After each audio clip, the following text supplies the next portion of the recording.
വിശുദ്ധ മത്തായിയുടെ സുവിശേഷം 1 മുതൽ 12 വരെയുള്ള വചനങ്ങളിൽ ഈശോ പഠിപ്പിക്കുന്നത് സുവിശേഷ ഭാഗങ്ങളെ പറ്റിയാണ്. എന്താണ് സുവിശേഷ ഭാഗങ്ങൾ എന്ന് പറഞ്ഞാൽ? സുവിശേഷ ഭാഗങ്ങൾ എന്ന് പറഞ്ഞാൽ സുവിശേഷത്തിൻ്റെ വെളിച്ചത്തിൽ, ദൈവവചനത്തിൻ്റെ വെളിച്ചത്തിൽ ഭാഗ്യവാന്മാരായി തീരുന്ന വ്യക്തികൾ. ആരാണ് ദൈവവചനത്തിൻ്റെ വെളിച്ചത്തിൽ ഭാഗ്യവാന്മാരായി തീരുന്നതെന്ന് മനസ്സിലാക്കാൻ നമുക്ക് പരിശ്രമിക്കാം. പരിശുദ്ധാത്മാവ് നമ്മളെ സഹായിക്കട്ടെ. വചനം 3 ഈശോ പഠിപ്പിക്കുകയാണ്, ആത്മാവിൽ ദരിദ്രരായ ഭാഗ്യവാന്മാർ, സ്വർഗരാജ്യം അവരുടേതാണ്. ആത്മാവിൽ ദരിദ്രർ എന്ന് വെച്ചാൽ എന്താണ്? ആത്മാവിൽ എളിമയുള്ളവർ.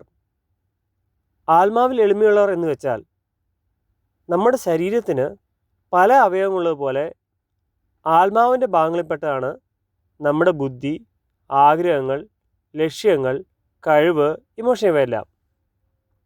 നാം നമ്മുടെ ബുദ്ധി, കഴിവ്, മിടുക്ക്, ലക്ഷ്യങ്ങൾ, ആഗ്രഹങ്ങൾ ഇവയേക്കാൾ അധികം ദൈവത്തിൽ വിശ്വാസം അർപ്പിക്കുകയും ദൈവഹിതത്തിന് പ്രാധാന്യം നൽകുകയും ചെയ്യുന്ന വ്യക്തികളാണെങ്കിൽ നാം ആത്മാവിൽ ദരിദ്രരാണ്. നാം മനസ്സിലാക്കേണ്ട കാര്യം, നമ്മുടെ കഴിവ്, മിടുക്ക്, ബുദ്ധി, ജീവിതം ഇവയെല്ലാം ദൈവദാനമാണ്.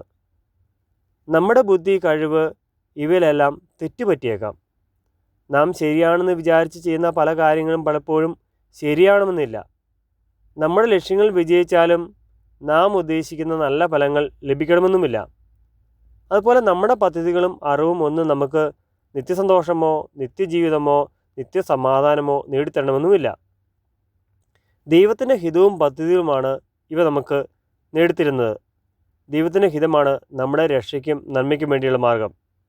ആ ഒരു തിരിച്ചറിവോടുകൂടി ശരിയായ ജ്ഞാനത്തോടുകൂടെ ദൈവമേ, എൻ്റെ അറിവ്, ചിന്ത, ലക്ഷ്യങ്ങൾ, ആഗ്രഹങ്ങൾ ഇവരെല്ലാം തെറ്റുപറ്റിയേക്കാം, ശരിയായ വഴിയും മാർഗവും ലക്ഷ്യവും എനിക്ക് കാണിച്ചു തന്നെ, ഞങ്ങളെ നേരായ വഴിയിലൂടെ നടത്തണേ എന്ന് ആത്മാർത്ഥപൂർവ്വം പ്രാർത്ഥിക്കുകയും ദൈവിക ദാനത്തിന് ദൈവത്തോട് നന്ദി പ്രകാശിപ്പിക്കുകയും അങ്ങനെ നമ്മുടെ കഴിവിനെയും മിടുക്കിനെയും ബുദ്ധിയേക്കാൾ ഉപരി ദൈവത്തിൽ ആശ്രയം വയ്ക്കുകയും ചെയ്യുമ്പോൾ നാം ആത്മാവിൽ എളിമയുള്ളവരായി തീരും.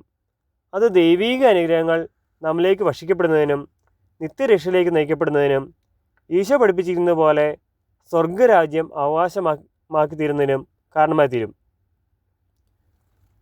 നാം തിരിച്ചറിയേണ്ട കാര്യം, നാം നല്ല മിടുക്കരും കഴിവുള്ളവരും നല്ല തീരുമാനങ്ങളും നല്ല ലക്ഷ്യങ്ങളും ഒക്കെ ഉള്ളവരായിത്തീരണം. എന്നാൽ അതിനുള്ള കാരണം നമ്മുടെ മിടുക്കോ കഴിവൊന്നും ആയിരിക്കരുത്.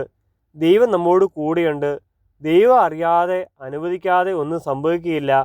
നാം ദൈവത്തിൻ്റെ മക്കളാണ് എന്നൊരു ബോധ്യമായിരിക്കണം. നാം ധീരന്മാരും കഴിവുള്ളവരെയും മാറാൻ കാരണം ദൈവം നമ്മുടെ കൂടെ ഉണ്ടെന്നുള്ള ബോധ്യമായിരിക്കണം. ദൈവത്തിലുള്ള നമ്മുടെ ആശ്രയമായിരിക്കണം. ഒരിക്കലും നമ്മുടെ കഴിവിൽ നാം ആശ്രയിക്കുന്നതായിരിക്കരുത്. അതുപോലെ ആത്മാവിൽ ദരിദ്രരായി മാറാനുള്ള കൃപ ദൈവം നമുക്ക് തന്നാൽ നമുക്ക് ക്ഷമിക്കാനും വിട്ടുകൊടുക്കാനും അഡ്ജസ്റ്റ് ചെയ്യാനും മറ്റുള്ളവർ സഹകരിക്കാനും സഹിക്കാനും വിശുദ്ധിയിൽ വളരാനും കൂദാശ സ്വീകരിക്കാനുള്ള കൃപകളും ദൈവം പരിശുദ്ധാത്മാവിലൂടെ നമുക്ക് നൽകും. അതിന് പകരം നാം സ്വന്തം ബുദ്ധിയിലും അറിവിലും ചിന്തകളിലും മാത്രം ആശ്രയിക്കുകയും നമുക്ക് തെറ്റുപറ്റുകയില്ല, നാം വിചാരിക്കുകയും ചിന്തിക്കുകയും ചെയ്യുന്നത് മാത്രമാണ് ശരിയെന്ന് വിചാരിക്കുകയും മറ്റുള്ളവർ തെറ്റ് ചൂണ്ടിക്കാണിച്ചാൽ പോലും അവ ശരിയാണെന്ന് പരിശോധിക്കാനോ തെറ്റ് തിരുത്താനോ മനസ്സ് കാണിക്കാതെ സ്വന്തം ബുദ്ധിയിലും കഴിവിലും ചിന്തയിലും മാത്രം ആശ്രയിക്കുകയും നമ്മിൽ നാം അഹങ്കരിക്കുകയും ചെയ്യുന്നെങ്കിൽ നാം നമ്മുടെ ആത്മാവിൽ ദരിദ്രരായി മാറണമെന്നില്ല. അത് സ്വർഗീയ ജീവിതം നഷ്ടപ്പെടുത്തുന്നതിന് കാരണമായി തീർന്നേക്കാം എന്ന് വചനം മനസ്സിലാക്കി തരുന്നു. സുഭാഷിത പുസ്തകം 3-ാം അധ്യായം 5, 6, 7 വചനങ്ങൾ, 28-ാം അധ്യായം 26-ാം വചനങ്ങൾ ഇവ നമുക്ക് മനസ്സിലാക്കി തരുന്നു. ആത്മാവിൽ ദരിദ്രരായി സ്വർഗരാജ്യത്തിന് അവകാശികൾ മാറാനുള്ള കൃപയ്ക്കായി നമുക്ക് ദൈവത്തോട് പ്രാർത്ഥിക്കാം. ഇനി വചനം 4 ഈശോ പഠിപ്പിക്കുകയാണ്, വിലപിക്കുന്ന ഭാഗ്യവാന്മാർ, അവർ ആശ്വസിപ്പിടും. അതായത് ദൈവത്തിൻ്റെ ഹിതവും ദൈവിക പദ്ധതികളും അനുസരിച്ച് ജീവിക്കാൻ പരിശ്രമിക്കുമ്പോൾ ചിലപ്പോഴാണ് ജീവിതത്തിൽ ക്ലേശങ്ങളും വേദനകളും ഉണ്ടാവും. എന്നാൽ ഈശോ പഠിപ്പിക്കുകയാണ്, നാം അതിൽ വിഷമിക്കേണ്ടതില്ല, നാം ആശ്വസിക്കപ്പെടും എന്ന് ഈ ദൈവത്തിൻ്റെ വചനം പഠിപ്പിക്കുന്നു. വചനം 5 പഠിപ്പിക്കുന്നു, നാം ശാന്തശീലരാവാൻ പഠിക്കണം. ശാന്തശീല ഭാഗ്യവാന്മാരാണ്, അവർ ഭൂമി അവകാശമാക്കും. വചനം 6, നാം നീതി ആഗ്രഹിക്കുകയും ഇഷ്ടപ്പെടുകയും നീതി പ്രവർത്തിക്കാൻ പരിശ്രമിക്കുകയും ചെയ്യണം. നീതിക്ക് വേണ്ടി വിശക്കുകയും ദാഹിക്കുകയും ചെയ്യുന്നവരും ഭാഗ്യവാന്മാരാണ്, അവർക്ക് സംതൃപ്തി ലഭിക്കുമെന്ന് ഈശോയുടെ വചനം നമ്മെ പഠിപ്പിക്കുകയാണ്. വചനം 7, നാം മറ്റുള്ളവർക്ക് കരുണ കാണിക്കണം. നമുക്ക് ദൈവിക കരുണ ലഭിക്കുന്നതിന് അത് കാരണമായി തീരുമെന്ന് വചനം പഠിപ്പിക്കുന്നു. വചനം 8, നാം ഹൃദയശുദ്ധിക്ക് വേണ്ടി പരിശ്രമിക്കണം. ഹൃദയശുദ്ധിയുള്ള ഭാഗ്യവാന്മാരാണ്, അവർക്കാകണം ദൈവത്തെ കാണാൻ കഴിയുക എന്ന് ദൈവത്തിന് വചനം പഠിപ്പിക്കുന്നു. ഹൃദയത്തെ അശുദ്ധമാക്കുന്ന കാര്യങ്ങളെപ്പറ്റി വിശുദ്ധ മത്തായിയുടെ സുവിശേഷം 15-ാം അധ്യായം 28-ാം വചനങ്ങൾ ഈശോ പഠിപ്പിക്കുന്നുണ്ട്. ദുഷ്ചന്ത, കൊലപാതകം, പരസംഗം, വ്യഭിചാരം, മോഷണം, കള്ളസാക്ഷ്യം, പരദൂഷണം ഇവയെല്ലാം ഹൃദയത്തിൽ നിന്ന് വരുന്നു. ഇവ മൂലം അശുദ്ധരായി മാറാതിരിക്കാൻ നാം പരിശ്രമിക്കണം. അതിനുള്ള കൃപയ്ക്കാൻ നാം ദൈവത്തോട് പ്രാർത്ഥിക്കണം. വചനം 9, നാം സമാധാനത്തിൻ്റെ മാർഗം ഇഷ്ടപ്പെടുകയും അതിനായി പ്രാർത്ഥിക്കുകയും അതിലൂടെ ചരിക്കാൻ എപ്പോഴും പരിശ്രമിക്കുകയും വേണം. കലഹം, വഴക്ക് ഇവയുടെ മാർഗത്തിലൂടെ ചരിക്കാതിരിക്കാൻ നാം പരിശ്രമിക്കണം. കാരണം സമാധാനം സ്ഥാപിക്കുന്നവർ ദൈവപുത്രന്മാർ എന്ന് വിളിക്കപ്പെടുമെന്ന് ഈശോ പഠിപ്പിക്കുന്നു.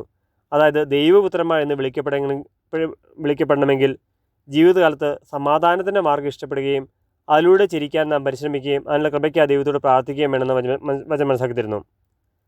വചനം 10, നീതിക്ക് വേണ്ടി ബുദ്ധിമുട്ടുകൾ, സഹനങ്ങൾ, വേദനകൾ ഏൽക്കേണ്ടി വന്നാൽ നാം ഭാഗ്യവാന്മാരായി തീരും. സ്വർഗരാജ്യം അവരുടേതാണ് എന്ന് ഈശോ പഠിപ്പിക്കുന്നു.